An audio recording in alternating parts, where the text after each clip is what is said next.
keimanan kita kepada Allah Subhanahu wa taala, marilah kita membacakan ayat pendek. Kita membacakan surat Al-Lahab. Mulai.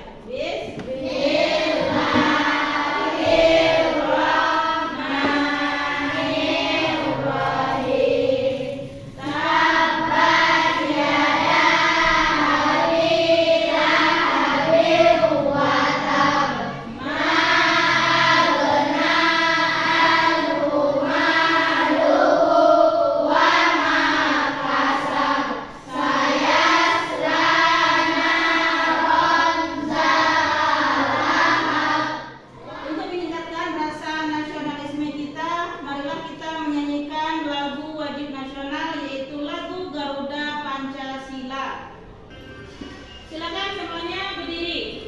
Kita nyanyikan lagu wajib nasional.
Kepada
perilaku akhlak mulia. Jadi inilah tujuan pembelajaran kita di materi beriman kepada qada dan qadar.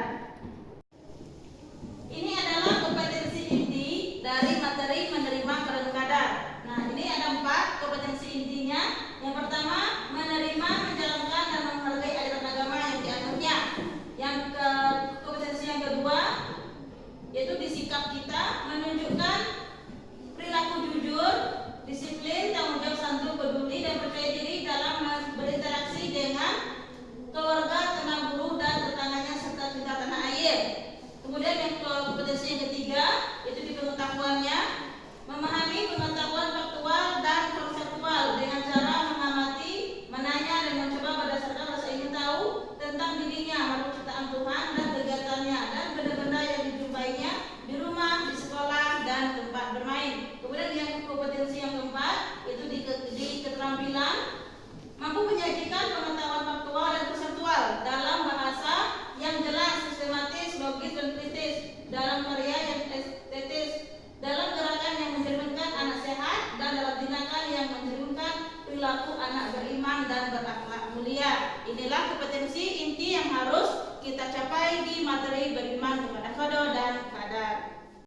Ada beberapa kompetensi dasar yang harus kita capai juga di materi ini, yaitu yang pertama, atau titik 4-nya meyakini adanya qada dan qadar. Kemudian kompetensi dasar yang kedua, di sikap kita menunjukkan perilaku berserah diri kepada Allah Subhanahu wa taala yang mencerminkan iman kepada qada dan qadar.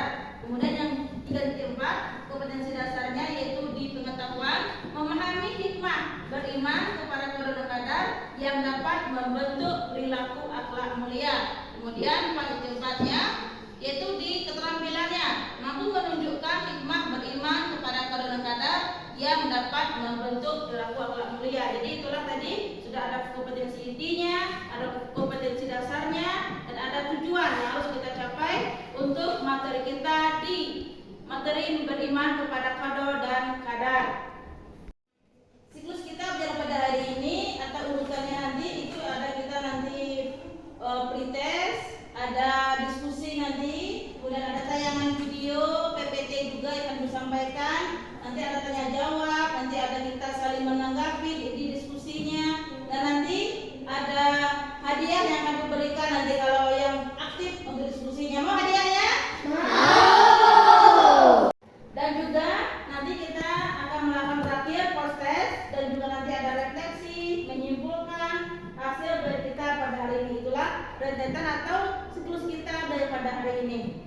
Untuk mengetahui tingkat kemampuan awal kalian, kita akan mengadakan pretest ya untuk mengukur kemampuan awal di tema qada dan qadar ini. Jadi nanti Bu bagikan link soalnya di Classroom dengan Google Form.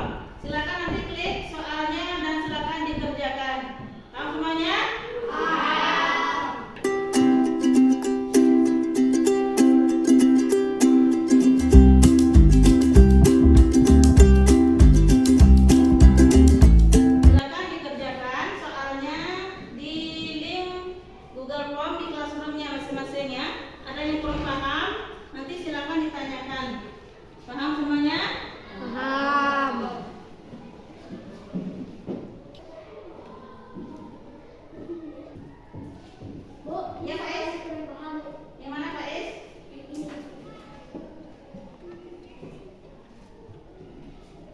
Ini maksudnya pengertian qada dan qadar. Ya, Rama? Ini soalnya apa maksudnya? Nomor berapa? Nomor 2. Nomor 2 ini hikmah dari qada dan qadar itu apa hikmahnya? Ya, hikmahnya ada pilihannya, ada hikmahnya.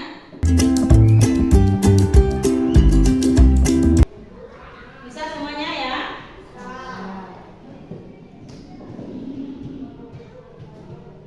Baca soalnya baik-baik dan pilihlah jawaban yang benar dan tepat untuk mengukur tingkat kemampuan awal kalian. Ini tidak mencari yang mana yang tinggi rendahnya, tapi nanti hasilnya itu akan untuk identifikasi kemampuan awal kalian. Kita berangkat dari iman kepada qada dan qadar. Iman artinya apa iman? Percaya. Nah, jadi iman itu adalah percaya. Berarti kita percaya kepada qada dan qadar. Ini ada artikel tentang iman kepada qada dan qadar, ya. Ada pengertian iman, nanti ada pengertian qada dan qadar. Iman adalah percaya, sedangkan istilah iman adalah membenarkan dengan hati, ya. Qada dan qadar adalah ketentuan Allah yang sudah ditetapkan oleh Allah Subhanahu wa taala. Qada adalah ketentuan Allah yang sudah ditetapkan yang tidak bisa dirubah, itu namanya qada. Kemudian ada lagi qadar. Qadar itu adalah ketentuan dan ketetapan Allah yang sudah ditentukan sebelumnya, tapi bisa dirubah dengan usaha dan kesungguhan, itu namanya qadar. Nah, jadi qada itu bisa ketentuan Allah yang tidak bisa dirubah. Contohnya seperti bayi yang lahir, kematian, itu tidak bisa dirubah lagi. Tapi kalau qadar itu ketentuan Allah yang bisa dirubah dengan usaha. Misalnya dia tidak berprestasi, tapi dengan belajar sungguh-sungguh dia mampu mendapat prestasi. Itu namanya qadar. Qada dan qadar ini terbagi menjadi dua, ya, yang bisa kita kenal, yaitu ada yang namanya takdir mu'allaq dan ada namanya takdir mubram. Ya, ada dua bagiannya. Takdir mu'allaq ini tadi itu yang namanya takdir atau ketentuan Allah yang bisa dirubah, itu mu'allaq. Kalau takdir mubram itu adalah ketentuan Allah atau ketetapan Allah yang tidak bisa dirubah, itu namanya takdir mubram. Mu'allaq itu bisa dirubah dan mubram tidak bisa dirubah. Kita akan berliterasi membaca sebuah kisah tentang beriman kepada qada dan qadar. Siapa yang membaca ke depan? Coba, bacakan ke depan. Ya, tentang cerpen Islami tentang beriman kepada qada dan qadar, yaitu judulnya Nona yang Malas Berikhtiar. Ya, ceritanya. Kita dengarkan Akbar membaca ceritanya. Silakan Akbar. Ya. Nona tidak belajar khusus menjahit. Yuk, kebetulan tetanggaku baru saja buka pedang. Dari pemaparan Ibu tadi, adakah anak-anak yang masih kurang paham? Saya Bu. Ya, silakan. Terdapatkah dalil tentang qada dan qadar? Dalil qada dan qadar ini yaitu terdapat dalam Quran surah Al-Hadid ayat 22, yang artinya setiap bencana yang menimpa di bumi dan yang menimpa dirimu sendiri semuanya telah tertulis dalam kitab Lauhul Mahfuz. Qada dan qadar itu dapat kita contohkan dalam kehidupan sehari-hari. Contoh, si Budi pada awalnya dia anak yang tidak bisa membaca. Lalu dia belajar dengan sungguh-sungguh, dia ikut les, dia belajar di rumah, belajar di sekolah, akhirnya dia bisa membaca. Itu termasuk takdir qada atau qadar. Yang mana? Itu adalah qadar. Berarti takdirnya bisa dirubah karena dia bersungguh-sungguh. Nah, kemudian ada contohnya lagi. Si Ahmad, dia adalah dari keluarga miskin. Lalu dia rajin belajar, dia sekolah tinggi, akhirnya dia menjadi seorang dokter. Nah, dari penghasilannya mencukupilah kehidupannya tadi itu. Lalu dia mempunyai harta yang banyak, artinya dia sudah bercukupan dari miskin tadi. Berarti dia ada kesungguhannya di situ, ada tekunnya dan ada niatnya mau berubah, ya. Lalu dia menjadi orang yang berkecukupan, itu adalah termasuk qada atau qadar. Dari dia tidak punya apa-apa, jadi dia punya segalanya, itu termasuk apa? Termasuk qadar, ya. Pertama semuanya sudah bisa, ya. Lalu ada lagi contohnya. Seorang gadis, dia 20 tahun, lalu dia meninggal dunia. Ya, meninggal dunia dia. Tidak bisa dirubah, tidak bisa kita bilang tunggu sedikit lagi, tunggu sedetik lagi, tunggu sebentar lagi sama orang tua, tidak bisa lagi. Itu termasuk apa? Qada atau qadar? Adalah qada, tidak bisa dirubah, tidak bisa ditunda, tidak bisa minta diganggu. Memang sudah datang waktunya, jadi memang harus datang waktunya. Itu adalah contoh qada yang sering kita temui dalam kehidupan kita sehari-hari. Ini adalah hasil penelitian ya dari seseorang, yaitu tentang peningkatan hasil belajar pendidikan agama Islam tentang menerima qada dan qadar melalui pendekatan saintifik bagi siswa kelas 3 SD di Kabupaten Sorong. Penulisnya ini adalah Syaida, ya namanya Syaida. Ya, ini dari dia meneliti tentang bagaimana menerima qada dan qadar melalui pendekatan saintifik. Dari hasil penelitian ini, yaitu dia ingin mengetahui bagaimana peningkatan hasil belajar pendidikan dengan temanya menerima qada dan qadar. Itu materi kita pada hari ini ya. Jadi dia meneliti, membuat karya tulis ilmiahnya tentang menerima qada dan qadar. Dan hasilnya itu dia meningkat dari rata-ratanya 62,5 naik 72,5 hingga menjadi 84,5. Jadi dengan pendekatan saintifik dan hasil penelitian dari Syaida ini, dia bisa siswanya itu memahami dan menerapkan bagaimana menerima qada dan qadar. Kita akan berdiskusi, nanti kita akan bagi kelompoknya ada 3 kelompok. Kita akan berhitung metodenya 1, 2, 3. Nanti siapa yang nomor 1, dia yang kelompok 1. Siapa dapat nomor 2, dia kelompok 2. Dan siapa dapat nomor 3, dia kelompok 3. Paham? Silakan berhitung dari akbar. 1, 2, 3. Terus 1, 2, 3. 1, 2, 3. 2. Nah, yang dapat nomor 1 silakan kelompok 1, yang dapat nomor 2 silakan kelompok 2, yang dapat nomor 3 silakan kelompok 3. Silakan satu mejanya.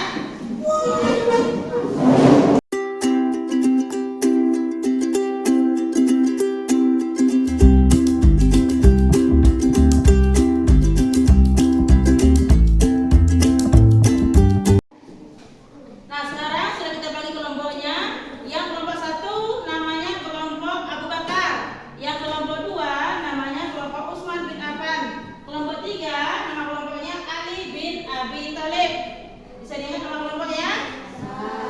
Nah, yang aktif kelompoknya nanti Ibu kasih hadiah. Hadiahnya? Terus kita aktif dalam diskusi ya. Nanti kita dapat hadiah yang paling besar, yang paling aktif untuk hadiahnya nanti, ya. Berikut ini kita akan sama-sama menyaksikan video tentang materi qada dan qadar. Nanti dari hasil video ini kelompok 1 nanti silakan cari apa arti dari qada dan qadar dari video tersebut.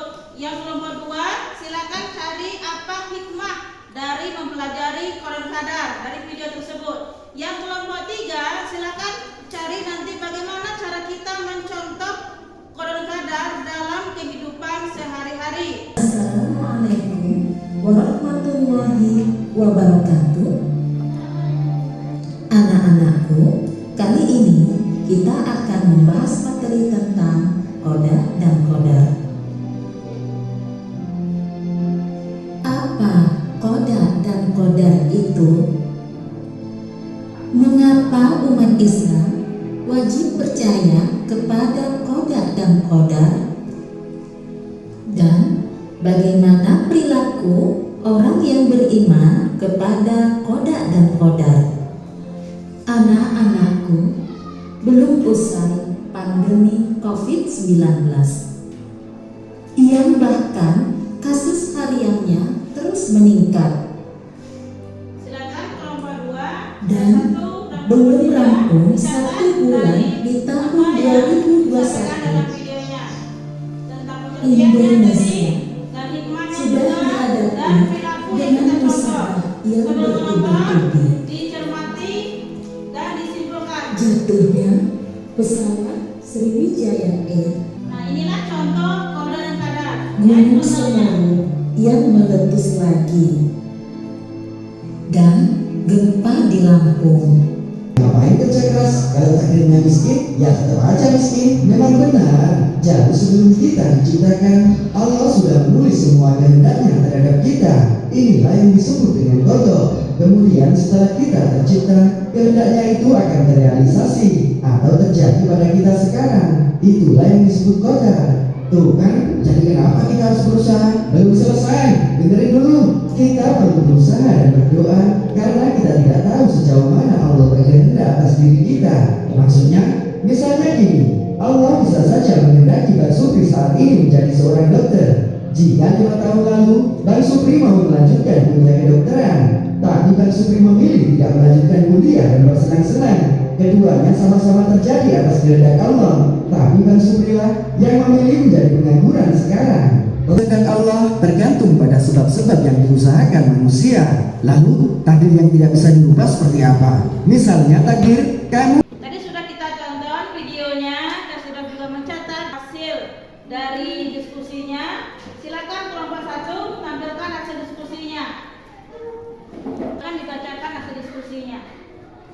Iman kepada qada dan qadar adalah percaya bahwa segala apa yang terjadi di alam semesta ini merupakan kehendak dan ketentuan Allah. Ya, tangan semuanya. Itu sudah menjelaskan apa itu qada dan qadar. Ada yang mau bertanya dengan kelompok Abu Bakar? Silakan kelompok Usman. Mengapa kita harus percaya kepada qada dan qadar? Mengapa kita percaya kepada qada dan qadar? Kata kelompok Usman. Apa jawabannya? Kelompok Abu Bakar? Karena kita umat Islam harus meyakini ketentuan Allah SWT. Ya, bagus. Karena kita harus meyakini segala ketentuan Allah Subhanahu wa taala. Bagus ya? Kita kasih semuanya. Kami kasih. Selanjutnya silakan kelompok Usman ke depan tampilkan hasil diskusinya. Maju ke depan. Dan dibacakan hasil diskusinya. Kita mempelajari qada dan qadar supaya kita disiplin, rajin berusaha, rajin beribadah, dan rajin belajar dan bertanggung jawab. Ya, itulah hikmah dari beriman kepada qada dan qadar. Usman tadi sudah tampil. Ada yang mau bertanya kepada kelompok Usman bin Affan? Ya, Bapak Ibu tadi silakan. Apa pertanyaannya? Apa tujuan kita beriman kepada qada dan qadar? Apa tujuan kita beriman kepada qada dan qadar? Tujuannya? Tujuannya adalah agar kita selalu jadi manusia yang bersyukur, hati-hati, waspada, dan selalu menjalankan perintah Allah. Ya, itulah tujuannya agar kita bersyukur, hati-hati, waspada dan taat kepada perintah Allah. Tangan semuanya. Sekarang silakan kelompok Ali bin Abi Thalib maju ke depan, presentasikan hasil diskusinya. Maju ke depan. Apa contoh qada dan qadar dari kehidupan sehari-hari? Ya. Seperti lahir sebagai laki-laki atau sebaliknya, matahari terbit dari timur, menjadi pedagang yang berhasil hingga memperoleh kekayaan. Ya, itulah contoh qada dan qadar. Qada itu adalah ketentuan yang tidak bisa dirubah, dan qadar adalah ketentuan yang masih bisa dirubah. Ada pertanyaan untuk kelompok Ali bin Abi Thalib?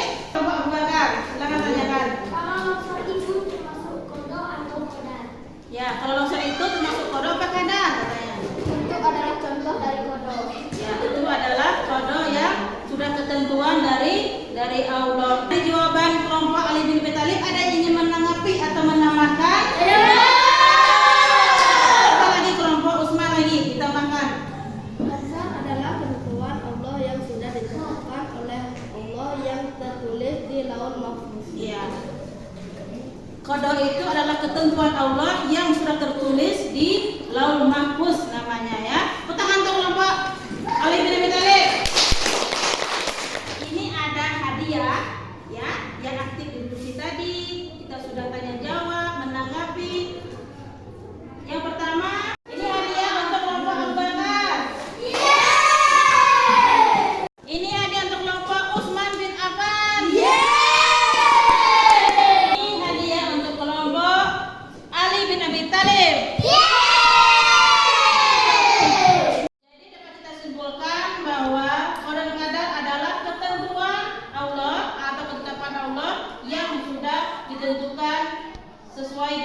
mahfuz ya. Tadi terbagi dua, ada qada dan qadar, atau ada takdir mu'allaq, ada takdir mubram juga. Kemudian apa hikmahnya?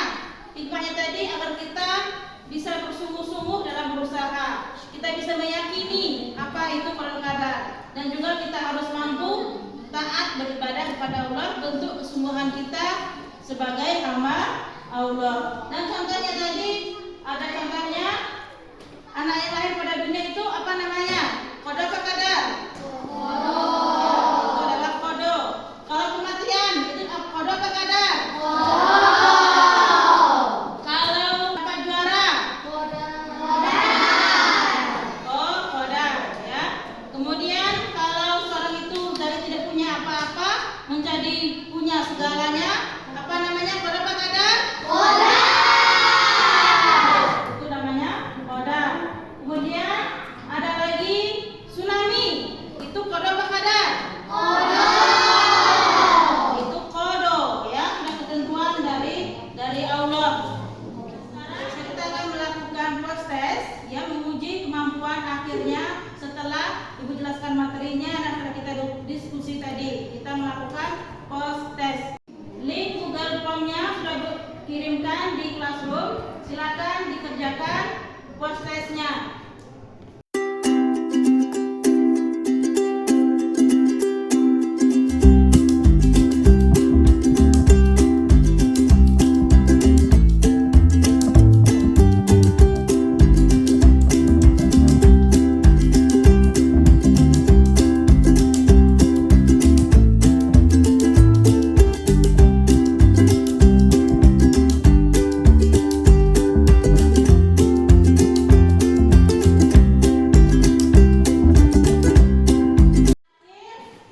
Ya, anak-anak, kita merefleksikan hasil dari belajar kita hari ini. Siapa yang bisa merefleksikan ke depan?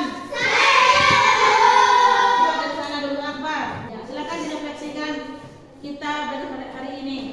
Saya pelajari hari ini adalah meyakini kodo dan qadar. Siapa lagi bisa merefleksikan kita hari ini? Bisa lagi, coba Rama.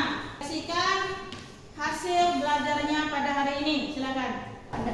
Saya telah mempelajari tentang berusaha menjadi orang berprestasi dan belajar meyakini adanya kodo dan qadar. Ya, tepuk tangan semuanya. Bagaimana perasaannya belajar pada hari ini? Coba tunjukkan mana ekspresi senangnya. Ya, senang semuanya ya.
bersedekah. Itu materi kita di pertemuan selanjutnya nanti. Dan untuk tugas di rumah, silakan nanti per individu atau per orang silakan kerjakan latihannya halaman 68 dan juga untuk tambahan cari contoh dan hikmah kode rekada di dalam video, boleh di YouTube carinya dan disimpulkan, dicatat di bukunya, kita presentasikan di minggu pertemuan selanjutnya nanti.